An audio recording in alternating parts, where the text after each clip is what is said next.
Hey, what's going on, everyone? I feel somewhat guilty about making any type of video, considering what's happening in the world, all the craziness.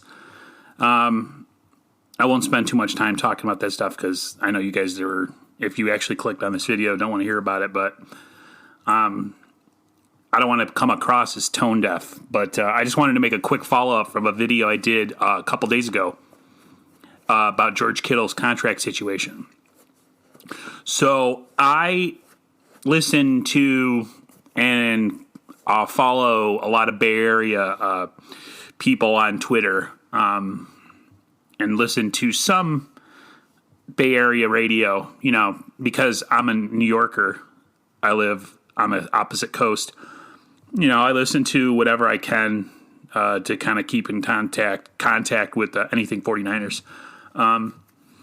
And there was a discussion of Kittle's contract worth and how far apart his agent and the 49ers are on the numbers, or what the Niners think he's worth and what what him and his agent think the worth is.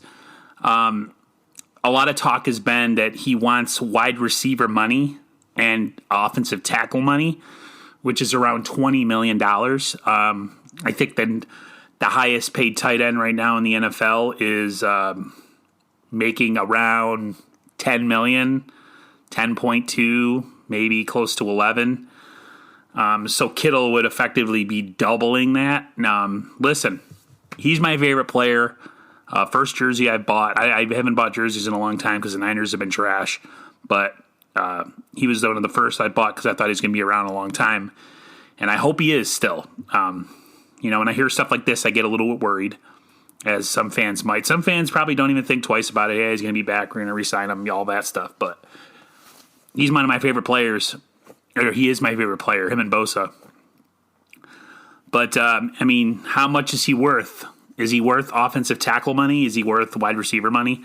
If you guys don't believe me, do a little research on it. Some of the Bay Area radio podcast, they brought it up that he's looking for a pretty substantial coin, and he is worth it. But $20 million for a tight end or close to offensive tackle money, that's just, I don't know, guys.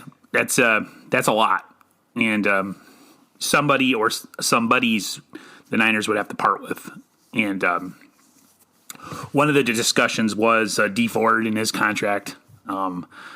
I don't like that because I think the Niners defense, when Dee Ford is actually on the field, is transformed. And I know you guys agree with me. If you watched when he was on the field and when he wasn't on the field, he unlocks that whole pass rush, and he lets Bosa do what Bosa does, which is just kill quarterbacks.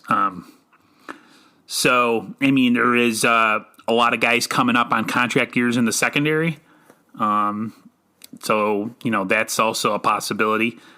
Like I said, in the other video, I made these similar comments. Someone like Quan Alexander, Dre Greenlaw is a phenomenal player, and Fred Warner is already, he's like the top guy in our linebacking core. He's awesome. I love him.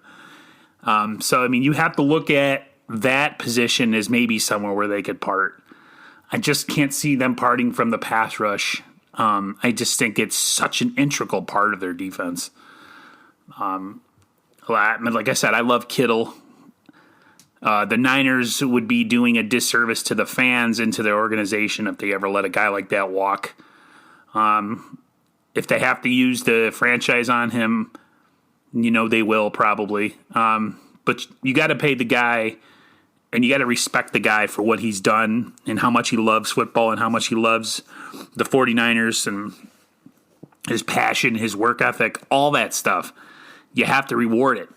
But at the same time, you got to balance that with the cap too. So, like I said, you can do a little research on this. You can find a little bit of what I'm talking about. I know KNBR has a podcast section of like past broadcast of like interviews and stuff. You can go on there and you can hear about what I'm talking about.